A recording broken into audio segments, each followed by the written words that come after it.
just being in the changing room afterwards with your teammates. And there's one of the supporters used to bring like 2 trays of donuts. So I just remember like vividly going, yes, there's my donut. Tiny tempers on the on Barnsley. So no, this is where we're going to sit. And that was the best bit. You have 20 minutes. You just chill out with your mates, and it was just a brilliant time.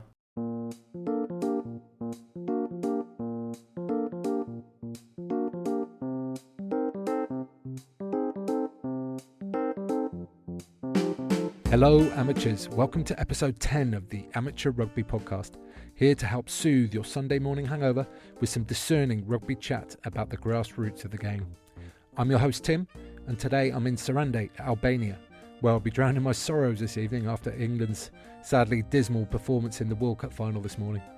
Huge congratulations to the Springboks, a masterful performance where, apart from brief moments of hope, there only ever appeared to be one winner.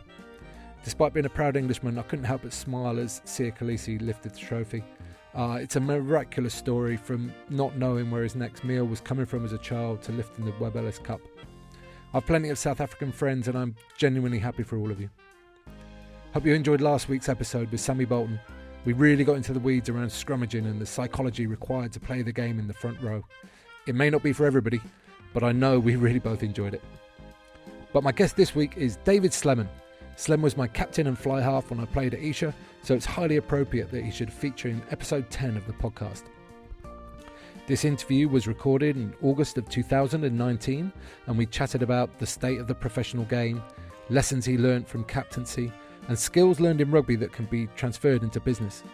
I could chat to Slem about sport for hours and hours, but we distilled our very best for you into this interview. Please welcome David Slemen. So, David Slemen, welcome to the Amateur Rugby Podcast.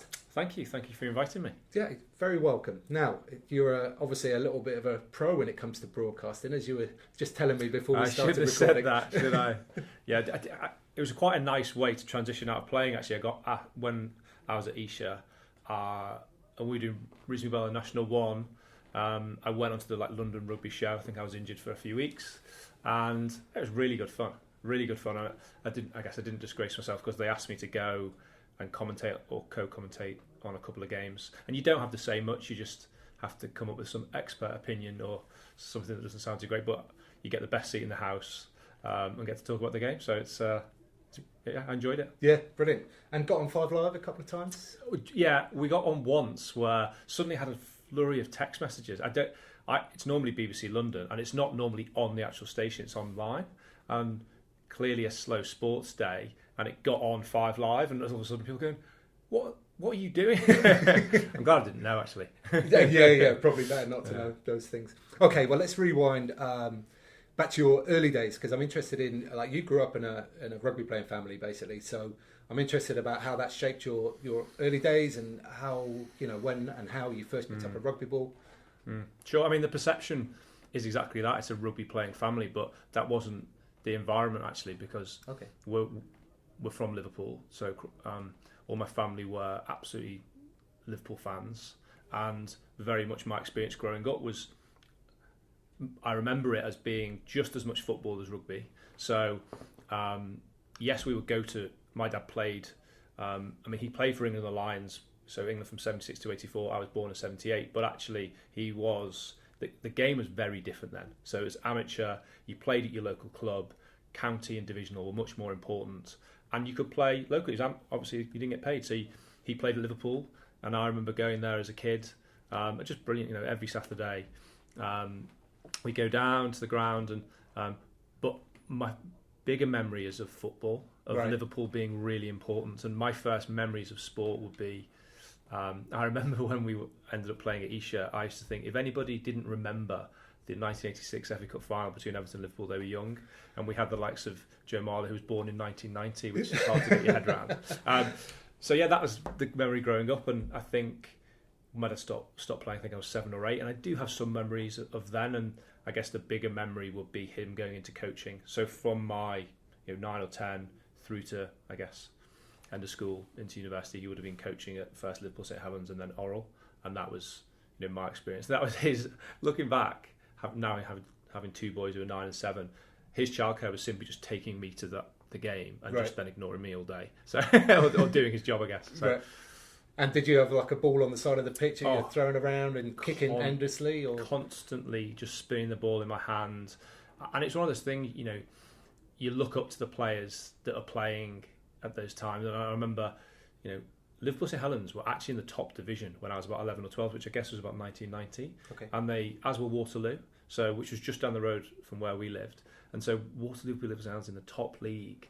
So I remember going to those games. And then I guess the bigger memory would be when I was in 6-4, you know, just starting to really, you know, passionately want to play rugby. You know, that was all I wanted to do really. And the Oral team that had, you know, Dan Luger, Austin Healy, you know, who was an amazing player. You know, so somebody who wasn't that much older, but like 5-6 years older. So somebody you'd look up to. Yeah, really sort of aspirational. And yeah, like, you could potentially catch up person up at some point. And that was, you know, mid '90s. So Oral were good. They had been, I think, '92 they'd become very close to winning the league, and then so they still were playing in the top division. And it was just great to be around. You know, really just enjoyable. And I'm sure, did it feel like it was the whole town went out to watch the club at those days? I mean, what were the attendances like, and what was the feel around the ground? I guess, you know, when my dad was coaching Oral, I was probably 14 onwards. So I mean, it felt like everybody was there, and there were good crowds. There was, you know, would be, do you know what? It's not the biggest ground in the world, but it'd be 3,000, 4,000 maybe. Yeah, a couple of thousand at least. But it still has a good atmosphere, you know. And Wigan's a rugby league town, but it was still well supported, and it's a real shame actually that the club disappeared. Yes, it's back now, but it's What league is it? What league are they in? Do you know? They will be in I don't know, the Lancashire leagues, I guess. I mean, I follow them. I couldn't tell you exactly what league they're in, but I played there twice. So when I was at university, played for Oral, then went to Quins, then went back for a year. That's when Dave Whelan bought the club. Had aspirations, it appeared, to go into the Premiership. Had the ground, so all that was fine, and we finished second in the Championship. So Rotherham came down and went bust in 2003, and it looked like we might have a chance. But then Wigan Athletic were doing better than he expected, so he pulled his money out, which is a massive shame because it was very sad actually, because the team did just in terms of players, completely disband and went all over the place, because a lot of them went to Rotherham, they went then bust. So the team, I was lucky, I was Irish qualified, so I could go and play in Ireland, but that team was such a great bunch of guys, but just spread far and wide, and the club went down into the junior leagues again, starting at the bottom. Yeah, such a shame. I mean, obviously this is the Amateur Rugby podcast, but I'm really interested in these stories about how things change, you know, in clubs, and, you know, when money comes and goes and stuff like that. And this is one of the things, I guess, that maybe gets spoken about less, is that when, you know, even under a professional umbrella, you get a really good group of guys that are close, and then it's kind of forced on you, really, that you get split up and thrown around. Yeah, it's a funny one, isn't it? Because if you look at the best professional teams now, they have a really strong identity. You know, where they're from, what they represent, the people they represent, and the area they represent is really important. And it is still really important for, you know, the All Blacks, the best team in the world. You know, that their identity of who they represent is vital. So it's equally vital in any town or village or club. And I think that shouldn't be lost. And maybe rugby union is a fascinating example because it only went professional in '95. Actually, I think people didn't know what to do, really. I remember it. I went to Leeds Uni, '97, and Phil Davis was the head coach, Stuart Lancaster was captain there. I went to the academy for a year. And they're still figuring it out, really. But professionalism, you know, as a phrase, was just like, what did that actually mean? And I'm not sure it meant that they suddenly were training that much better, maybe a bit more. People didn't know what to do. No, I mean, I remember it as well, and I've spoken about it on the podcast before. When the game went professional, I was playing at Cheltenham, which was like level 4, and they just felt like they had to immediately give us all a tiny bit of change every week, which I don't think was necessary, really. No. And I don't think it gained anything. But it changes your perspective slightly almost, and you kind of suddenly, your expectation is that I should get paid something, or what's my worth or value, and it shouldn't be a monetary value anyway. So what, level 4, was that National 2 or National 1? Or? It would have been National 3 then, because it was that far before, Okay, cool. I'm not sure they've exactly got it right, and I think the game is still, you know, don't want to get into the politics of it, but the game's still trying to figure it out, really. I think so, yeah. Because you've got the Premiership, which is the bigger money. You've got more new money coming into the game, which I'm not sure necessarily everyone's aligned on what to do with. And then below that, the Championship clearly has struggled. And yet, that's where players are going to be developed, really. or academies. But and so it's a bit of a shame that we could talk for hours about the game and where it's going because people are still figuring it out. Yeah, absolutely. And I mean, I can't even imagine what the timeline's going to be on this. Like when it's going to feel like stable and like everything's ticking through. Maybe it never will.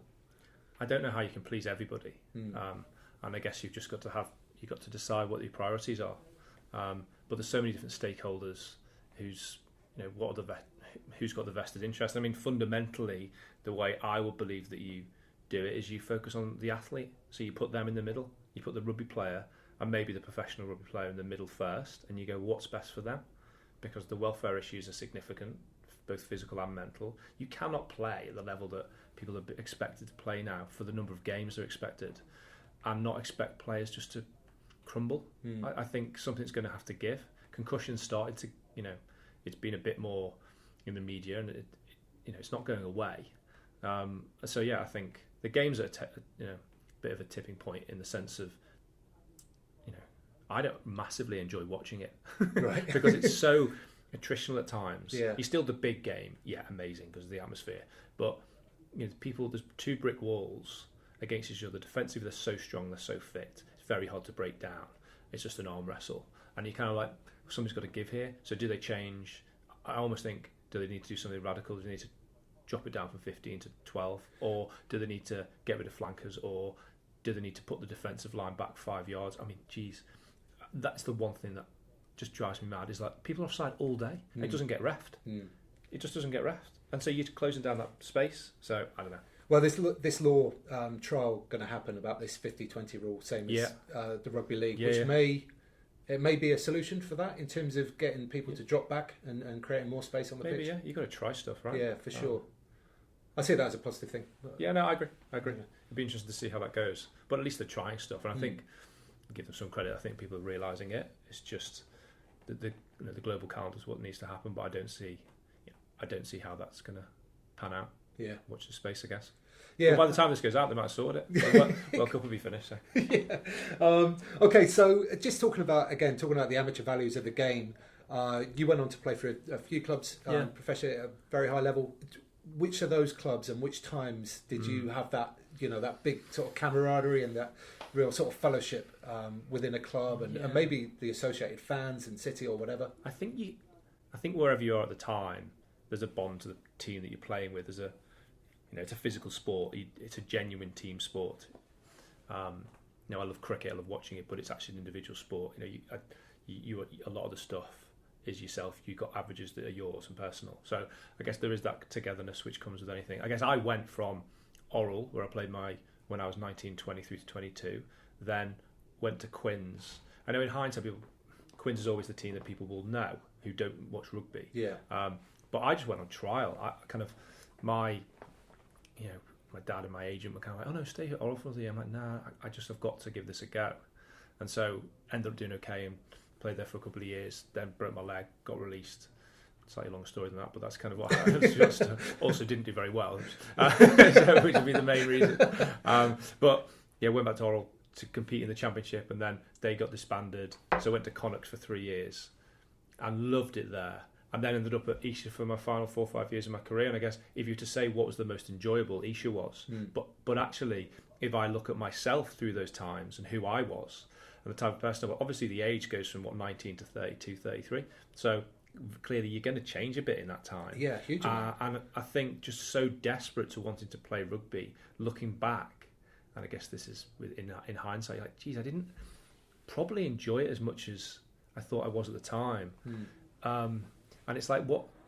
But I still was, I remember getting to Quins, I was 22, 23, and just, I didn't have any, we didn't get given a load of kit right at the start, but I had a pair of shorts that had my initials on. I remember just the first day back from training, putting it on the bed and going, and just staring at them, and just thinking, and just it mattering to me that I was actually, I'd made it as such, but kind of, I've done something here. Yeah, just something along the way, like a little benchmark and it didn't matter. Yeah. And then, I wasn't the first choice player. It was always a bit of a struggle, but I did get into the team. I got to play in the, there are memories of things that happened that you'll have forever. So, first game in the Heineken Cup, in Castro away, playing with 4 British Lions, Keith Wood, your captain, a guy that you'd watch on Living with the Lions when at university and stuff like that, and he's just a great guy, and stuff like that will stay with you forever. Yeah, but I met you when we were at Esher Rugby Club, and you were captain there for the 2 seasons that I was there. Yeah,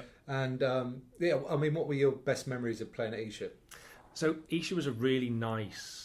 Guys, just a great bunch of people.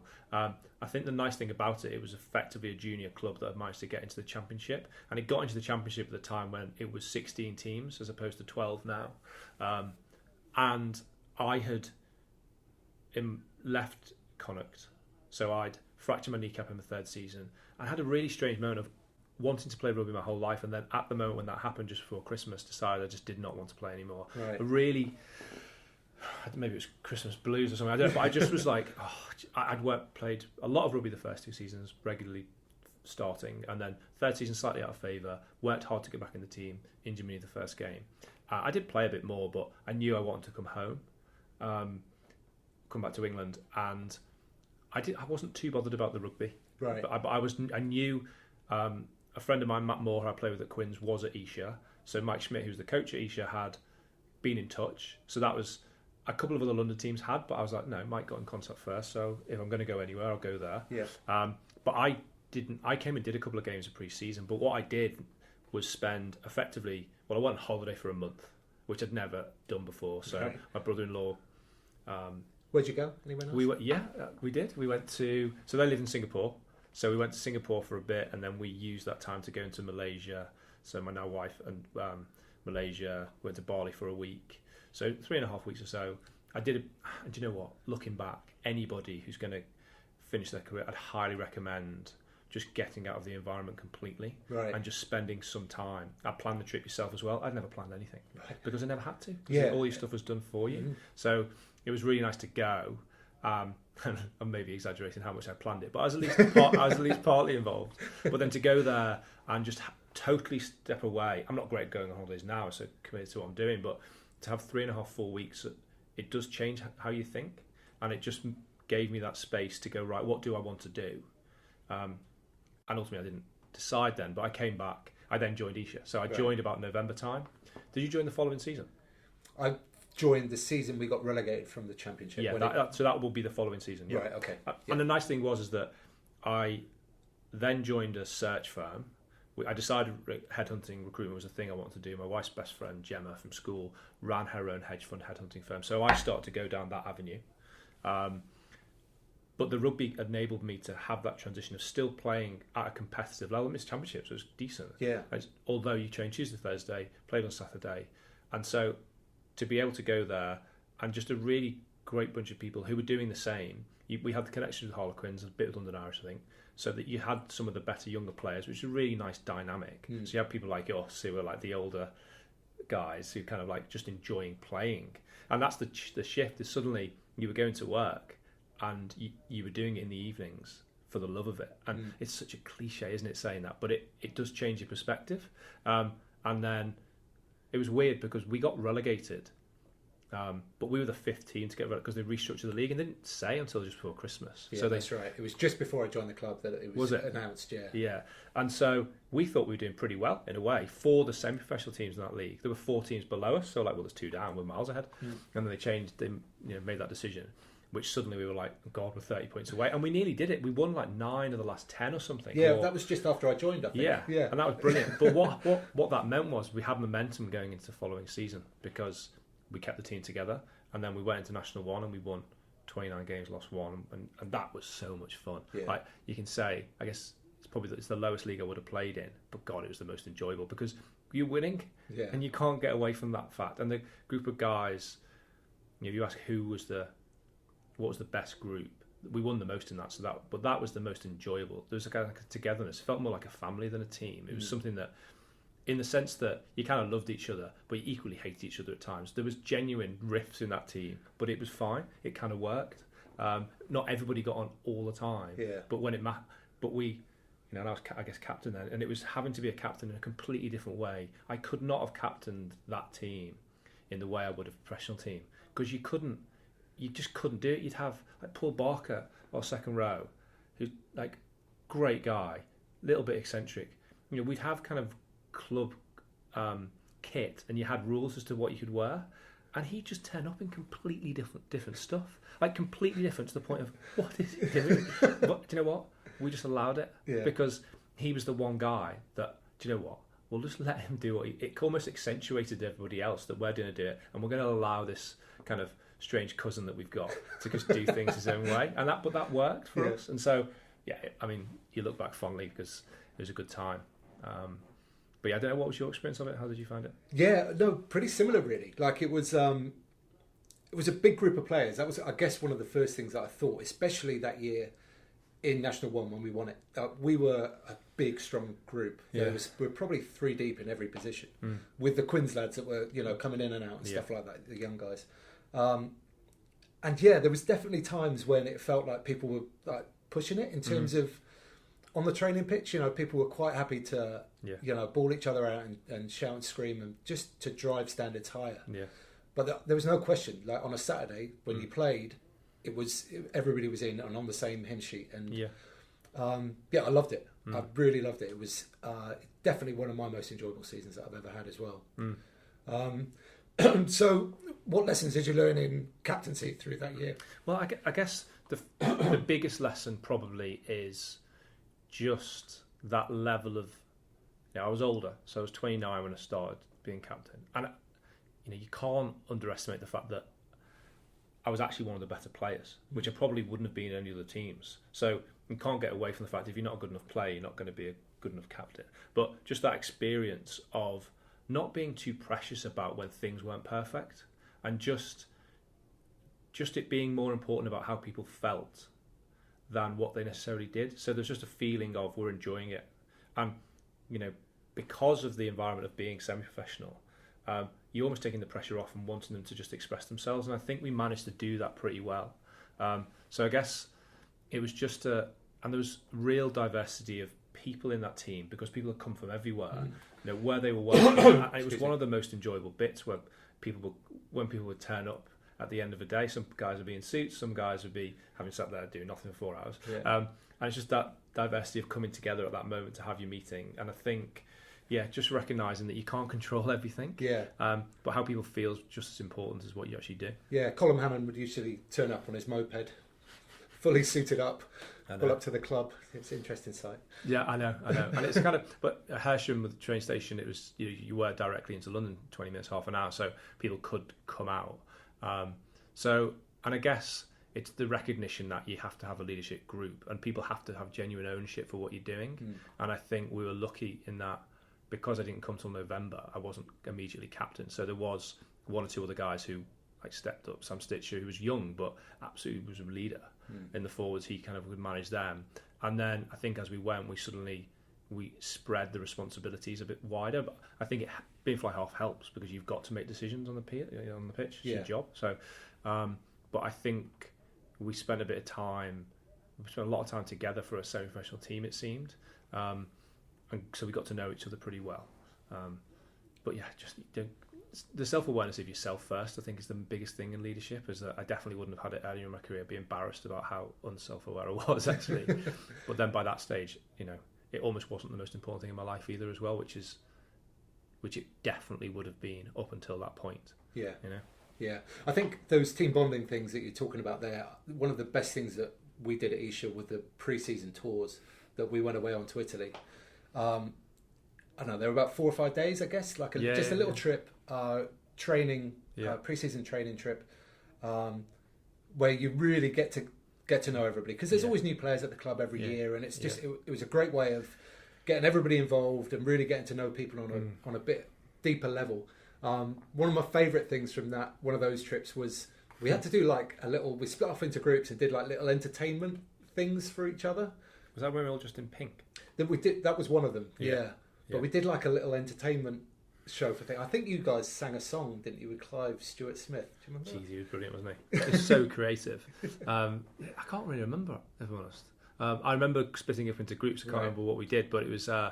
It's a funny thing, isn't it, when you go on those things, because you've got a core group of players who have been there for a while, who will kind of the values and the standards that you set will be set by those guys. You want to welcome people in, but you've still got to.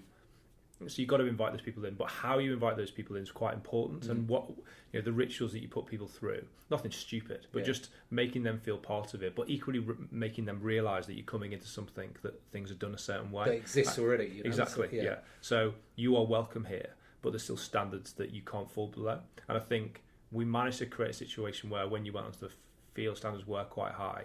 Looking back, it was probably a bit hard, but I still think once you left, it was done, and at least people knew where they stood, and it kind of worked. I don't know how sometimes, but people enjoy. I mean, you look at some of the videos from those trips, and the stuff where people, I think music plays quite a big part. It's sometimes under played, but we had this massive speaker. Our scrum half was called Barnsley, so it was really short. Actually, quite a big speaker, but it was about his height. So the speaker was called Barnsley, and then we carry him around, and we'd have people. It was so loud, and it was the soundtrack that we played for the whole season was from that tour. So even at the start of games, I think it probably relaxed people a little bit, because you're sitting like, and you knew what songs, it was choreographed almost, what songs were playing at what point up to the warm up. And Elko, our fitness guy, was really good at recognising the importance of that. And I love that. Was just brilliant. I love that. Just the music being played, because it took you back to a time when you kind of got together, but then it got you into the routine going into a game as well. Yeah, for sure. And afterwards, celebrating victories. Afterwards too, yeah. I remember one in particular. We played away at Newbury, and my parents had come to watch, so I'd stayed outside chatting to them for a little bit after the game. It was a freezing cold day. The pitch was frozen, wasn't it? The pitch was pretty much frozen, yeah. But we played it. We got the game finished, and we'd won. Yeah. But I was like 5 minutes delayed getting back into the change room. And as I walked back in, Elko, who you just mentioned, was kind of stood by the door of the change room with a like kind of crazy look in his eyes and just sort of like nodded into the changing room, where everybody was like dancing like it was midnight in a nightclub somewhere. It was going off. So yeah, really fond memories of stuff like that. Yeah, I remember that kind of, it's little things, isn't it? Because you kind of, you feel nervous before games, and then you go and you play the game, and if you win, or if you lose, doesn't matter. That feeling afterwards is an amazing. It's just a great feeling. It's a thing you probably missed. I missed the most from just being in the changing room afterwards with your teammates. And there's one of the supporters used to bring like 2 trays of donuts. So I just remember like vividly going, yes, there's my donut. Tiny tempers on the on Barnsley. So no, this is where we're going to sit. And that was the best bit. You have 20 minutes. You just chill out with your mates, and it was just a brilliant time. Yeah, for sure. Okay, back to the leadership and captaincy thing. Like I've said, leading into this, like you were my favourite captain I ever played for. Did you say that? I said that, yeah. Yeah, I'll say it again now. So you didn't say that to me. Favourite captain I've ever played. Oh, amazing. For. Yeah, thank you. You bet you say that to every captain. Congratulations. Thank you. But I'm just interested in your thought process behind that, because I found, so here's one thing I noticed was pre-match messages were concise and very clear. Was that something that you did deliberately, or was it just the way you're thinking? Okay. Yeah, definitely. It's only since setting this business up that I've kind of, the rule of 3 is that people remember things in 3s. I didn't realise that was a thing, but I was like, you can't have more than 2 or 3 messages. Yeah. And you need clarity on what they are, because you've got a coach who will, and Mike Schmidt was a really good coach and would do a lot of detailing stuff, and that's his job. But then when he gets to the end of it, and you've got players who will want to say their bit, and that's fine. But you want people just to remember 2 or 3 things that we're going to focus on that day. And I think, on the whole, the year we're in Division 1 at least, this wasn't the case in the Championship, it was a different approach. But if we work harder than everybody else in this league, we are better. Right. So that's a kind of non-negotiable, actually. It was almost every time. If we work as hard as everybody else. But what I tried to do is make it specific. So that was hard work, was simply time on the ground, and if you made a tackle, you had to get up. So that was something that we often use as a kind of metric of whether we're being successful. But no, definitely. And the third one was nearly always something about how you felt about enjoyment. But yeah, I deliberately kept it simple, because there's a lot of chat sometimes, and you're like, and I would be given the last word often. And sometimes I just wouldn't bother, because that was another thing. Is that it's been said. I think people think we're in a good place here. But yeah, it deliberately was, right, here's 3 things, bang, bang, bang, off we go. Yeah, you made a good point there as well about being specific, because here's another sort of thing that I recognise about you. you kind of never said the same thing twice, or it didn't feel that way. It's quite hard, that. Yeah, so by changing the sort of point of impact, or the specific thing that you want to do when you're working hard, it made it feel fresh every week. Well, I tried, and again, this is not something I thought about massively at the time, but you try and make people visualise what they're doing as well. So I'll say something, but you give an example so that people can actually picture it before they go on the field of what they are going to do. Because I think that actually releases a bit of anxiety as well, because you know what's expected of you. You know if you've done that. You can't control the outcome. You just can't. So, but you can control what you do going onto the field and what you prioritise. And I think we actually, getting technical, but we had a really good backline. And we had a 9, 10, 12 who could all pass wide. So, we knew we were playing well if we were getting it wide early, and we would emphasise doing that early because it spreads the defence anyway. Yeah. So that was something that was often get picked up. But I didn't plan it before. I did plan it whilst I was aware that I wanted three things. I wanted them to be the kind of visual metaphors, and I wanted them, something you can visualise, and I wanted it to be not repeated too often. Yeah, I'm sure I did. Maybe, but to me it felt fresh anyway. So okay, that's kind of the point. Brilliant. Yeah, it's the aim. It works. Thanks. Now, just in terms of playing, one of your skills, which I admire greatly, was the ability to just run straight down the pitch, dummying side to side, and people buying those dummies seemingly at will, and that just kind of happened. I guess a better skill is to pass the ball wide, Sean Edwards style, then just run up the middle of the pitch without the ball. I scored like 20 tries that season. I think I made 2 breaks, but it's occasionally I'd be like, I'm going to do a dummy here, but it's so over the top, but people do buy it. Yeah. It's just incredible, isn't it? Yeah. But we had such pace out wide. A couple of the younger Quins guys, Seb Jewell was really influential at 12, that we're going to make space, and the number of times just run up the middle of the pitch, and then they 2-on-1 and I get the ball going on the stick. So that's good times. Memorable. I know, it really is. Yeah. It really is. Okay, so we've talked a lot about leadership and captaincy, and you've transferred into business now. How have some of those lessons that you've learned come into the job that you're doing now? Maybe you want to talk a little bit about the role that you've got now. Yeah, so I set up a business. So as I said, I went into headhunting.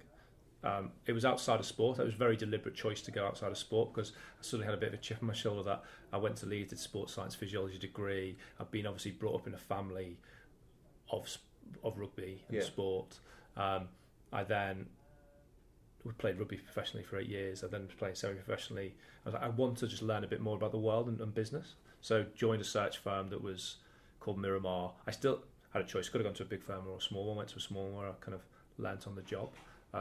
Called Miramar, and we were energy industrial technology. So, and I ended up spending a lot of time in Germany, the Netherlands, France. Just brilliant time of my life. Actually, it was hard. Yeah, it was hard because it was Esher were back in the championship, so suddenly having to properly train in the championship when we went back in, it was hard, really hard, but really enjoyable. And then after about 3.5 years of doing that job, kind of energy industrial technology, I just noticed that there's 3 sectors here that are vastly different, that fundamentally run recruitment processes in exactly the same way. Okay. Different skills and criteria needed for the jobs, but actually the same process and rigour.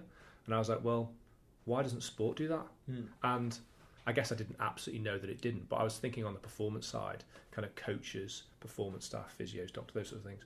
And I looked into it. My agent had become the Leicester Tigers CEO, Simon Cohen.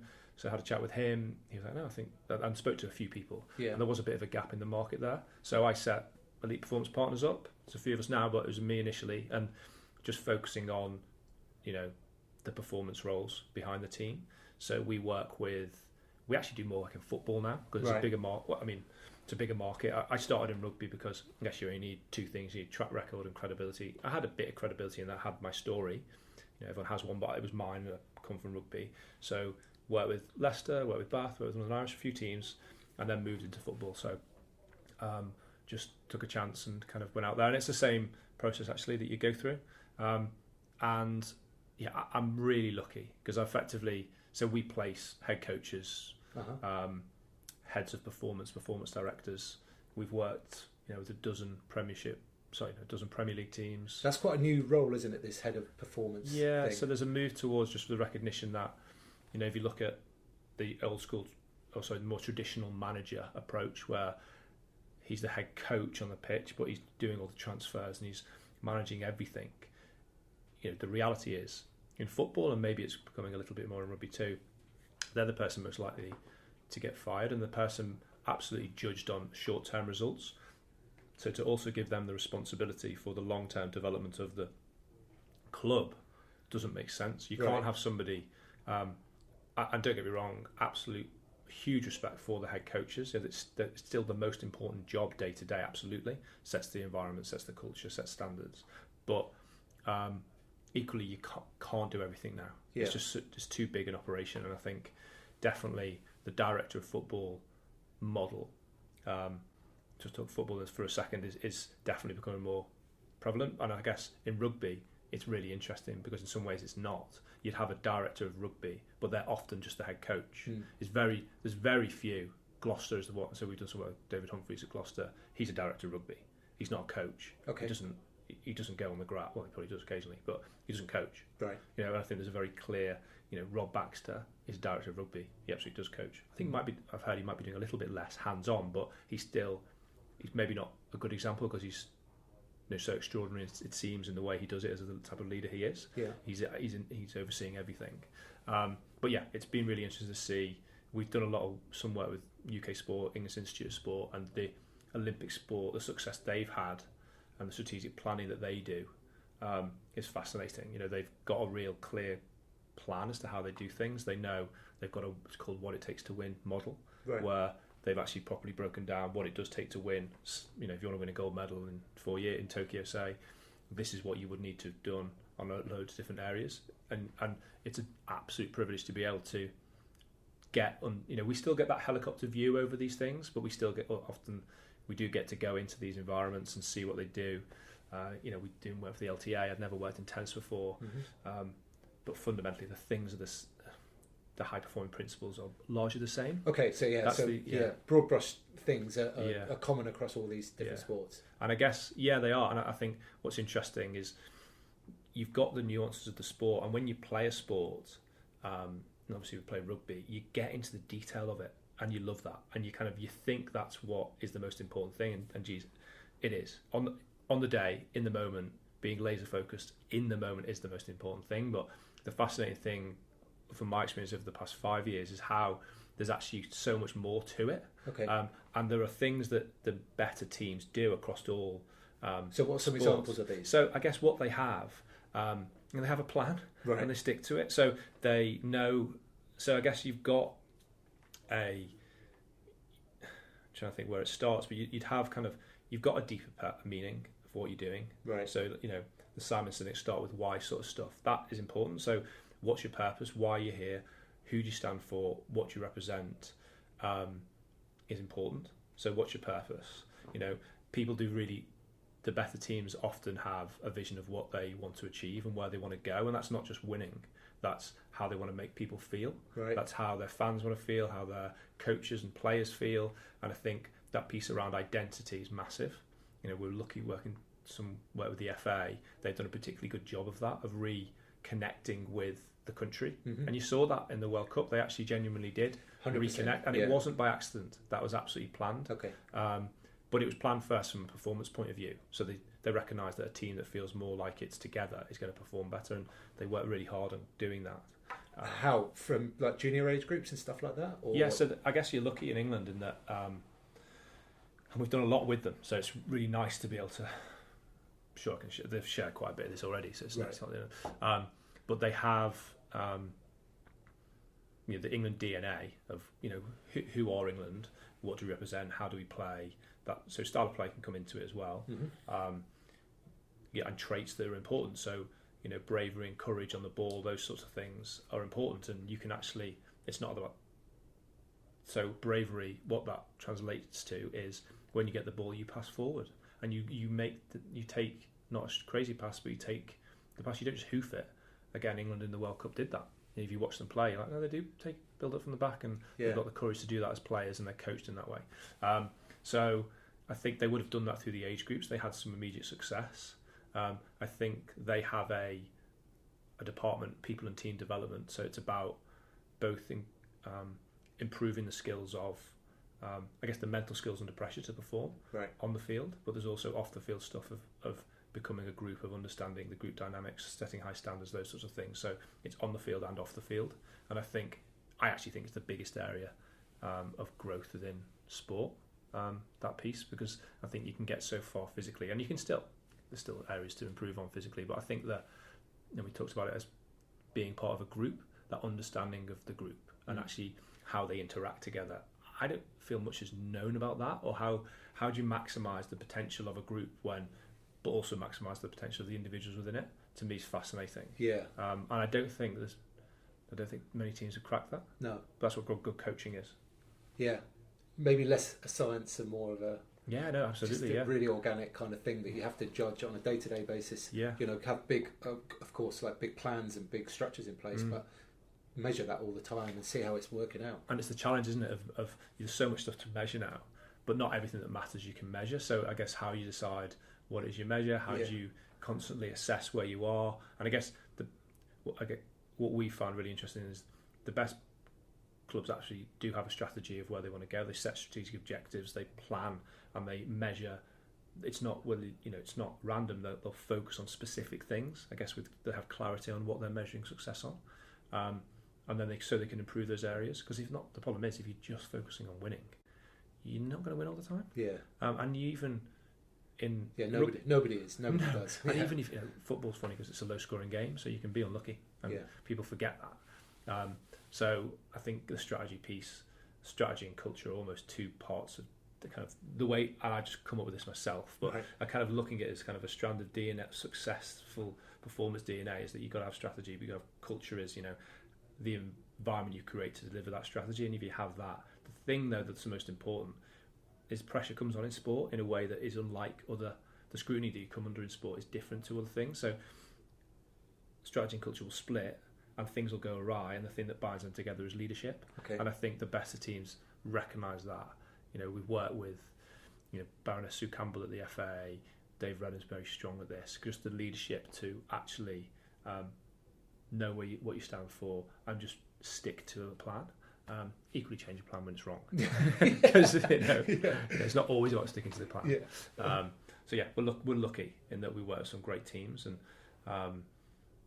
probably 25-30% is in rugby, and I guess I always, the nice thing is to be able to relate it to your own experience. So you're always thinking, oh yeah, that person was, what did good people do that I played with or against? What was it that they had?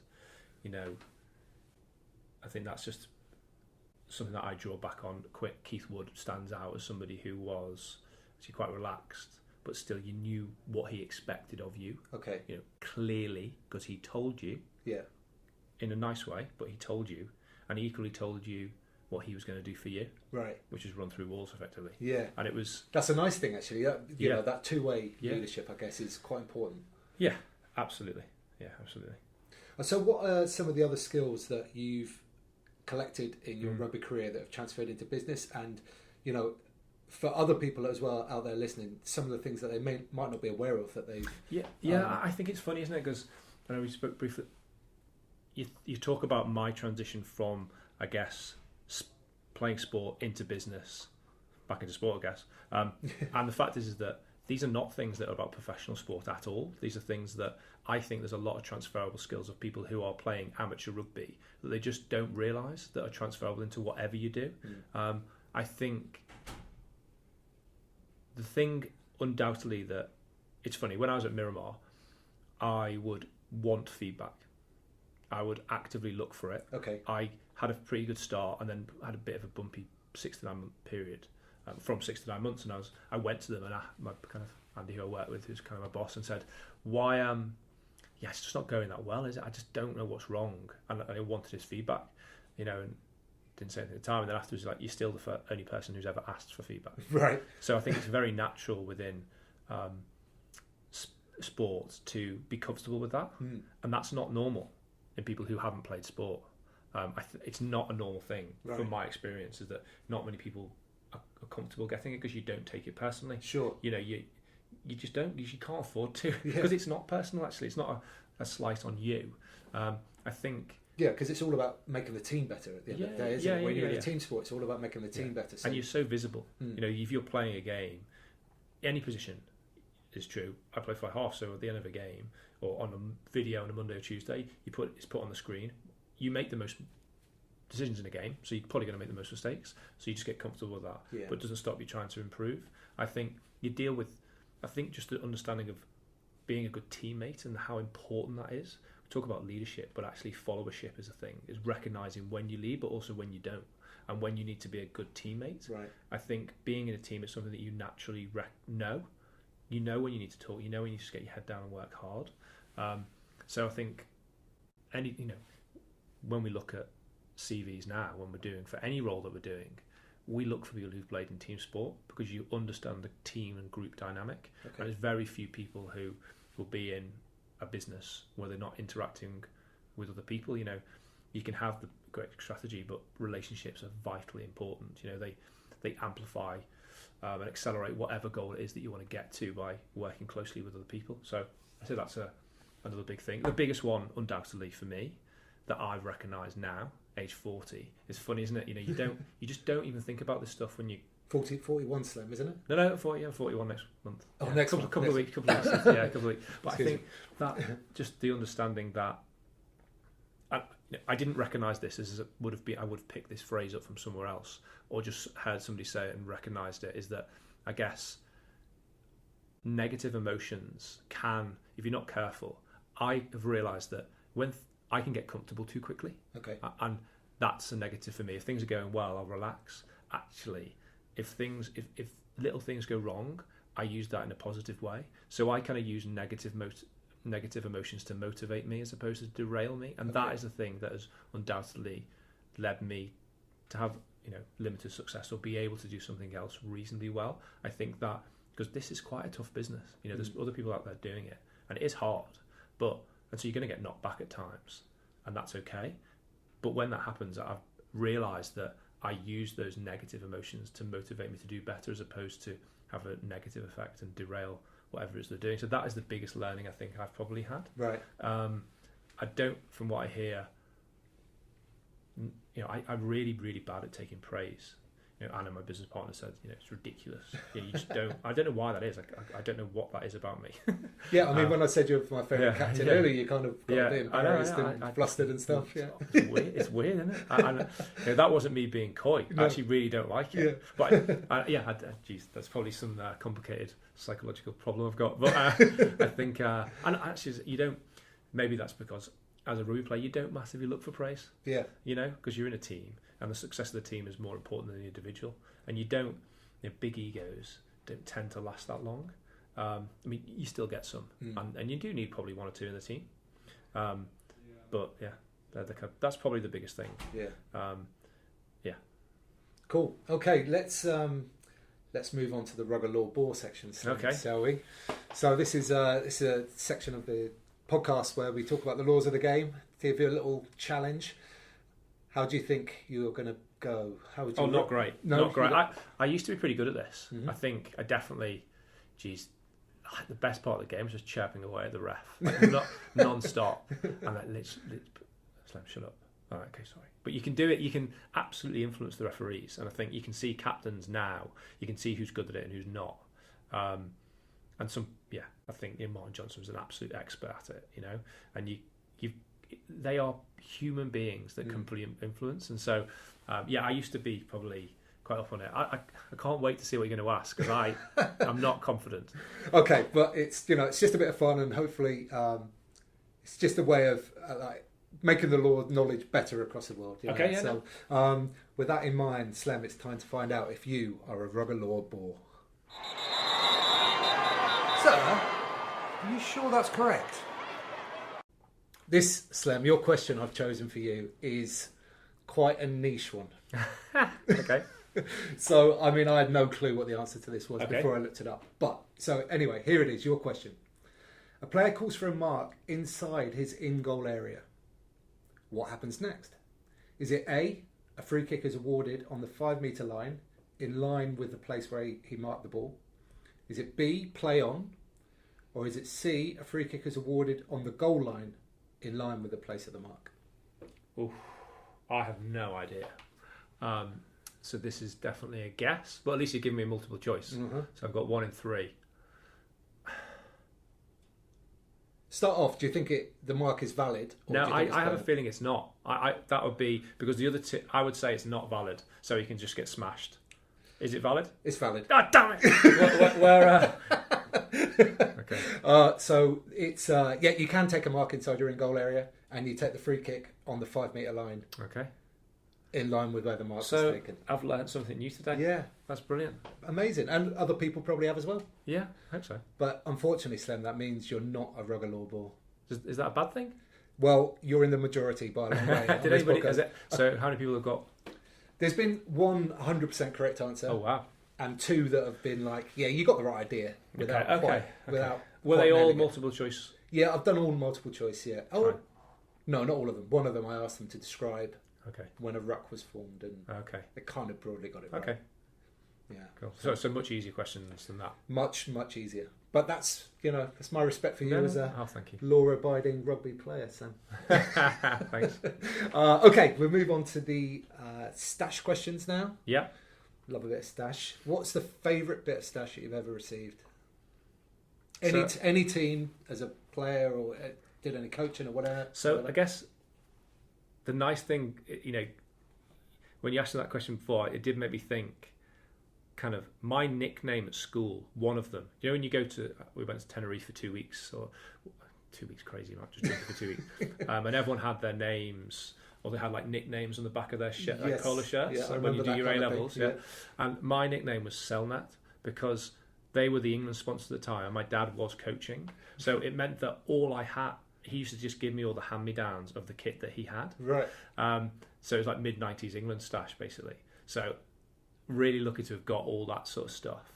I think the Quinn shorts are something that stick in my mind. I remember when I played at the end of the first year at Leeds Uni, I worked on rugby class holidays, and I remember getting Mike Rush, who's now CEO of St Helens Rugby League. He was one of the coaches on those courses, and we were just welfare staff, 3 of us, kind of sorting the kids out, looking after them. And he gave me some rugby league kit. And it was NRL stuff. Right. So it was like, I can't remember the team now, but it was just a bit cooler than any stuff that we got before. Right. So that kind of, as a memory, that sort of stuff sticks out. So there's Parramatta Eels shorts. There was I think there was a Sydney. I can't remember.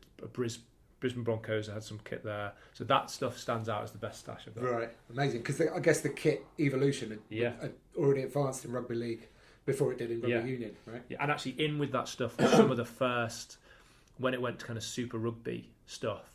I think it started Super 10, Super 12s and onwards. And he had some Auckland stuff, some of the Adidas stuff I think it was, which is cool.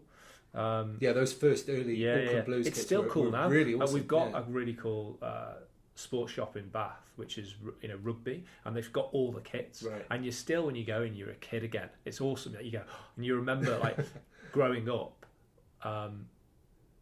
Sixth form, we were about 95, and you had Super Rugby was on the telly for the first time properly, and you had, and I remember like Christian Cullen was my hero. He was the person that kind of for the Hurricanes, and they were the best team to watch at least. Yeah.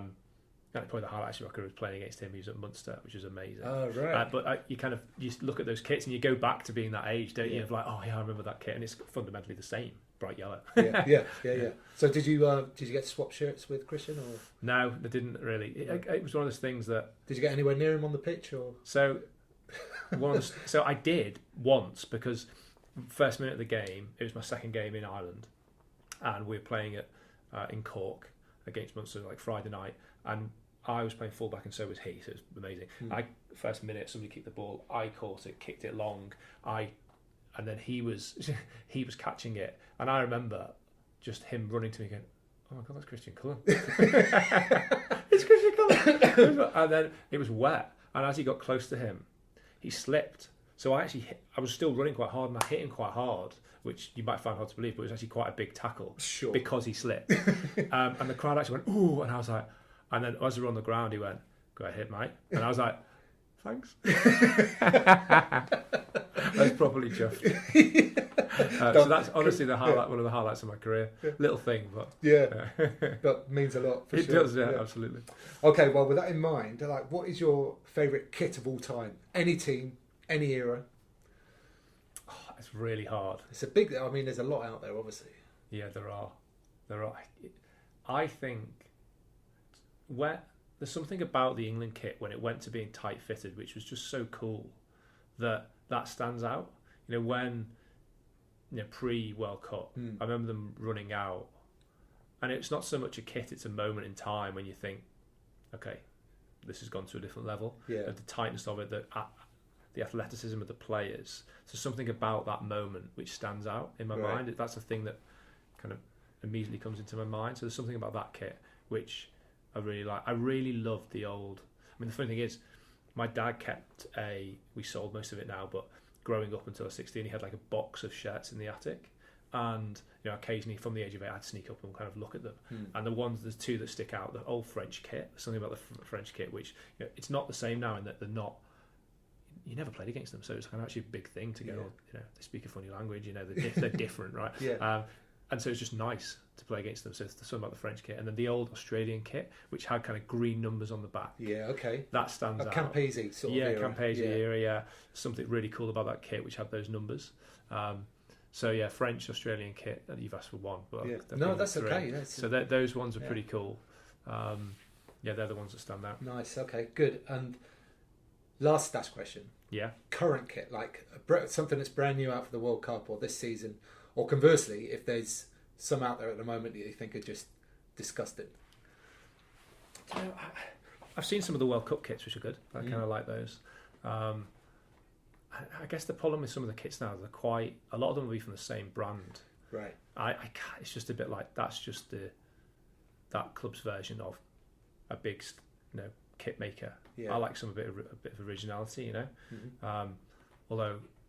I quite like what the Bath shirt looks like now. I see it all every day because people walking around the town. Yeah. And being from Liverpool, I like red kits. So, and there's something about the Welsh kit which is just being pure red. They never seem to change it much. I quite like that. So, I'll go with the Welsh kit. Nice. Okay. Well, mate, that brings us to the end. So I just want to thank you so much for coming on the pod. You're welcome. Thanks for inviting me. And if people want to get in touch with you, how might they do that? Yeah. So. I'm on LinkedIn, I'm on Twitter, so @Dave Slemen on Twitter. LinkedIn, you'll find me on David Slemen. They're probably the easiest two ways. I'm on LinkedIn actively, so I'll be able to feel free to get in contact with that. Amazing. Thanks so much, mate, and I'll link that all up in the show notes below for everybody. Cheers, bye-bye. Bye-bye. Thanks very much again to Slem. I think his advice around captaincy is outstanding, and as I mentioned, he was my favourite skipper. Thanks as well, mate, for feeding me and putting me up for the night. Hugely appreciated and a lovely byproduct of having friends from rugby. If you've enjoyed this podcast, you could like, comment, share and subscribe, but what I'd really like is if you could mention it to someone in person the next time you're down your local rugby club.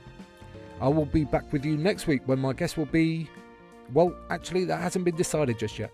Keep an eye on the Amateur Rugby Podcast Facebook and Twitter feeds this week for more information. I'm now off out to sample the Albanian nightlife. I have a few friends here in town, none of whom know the first thing about rugby, which on a day like today could be an absolute blessing. So, until next week, get out and play.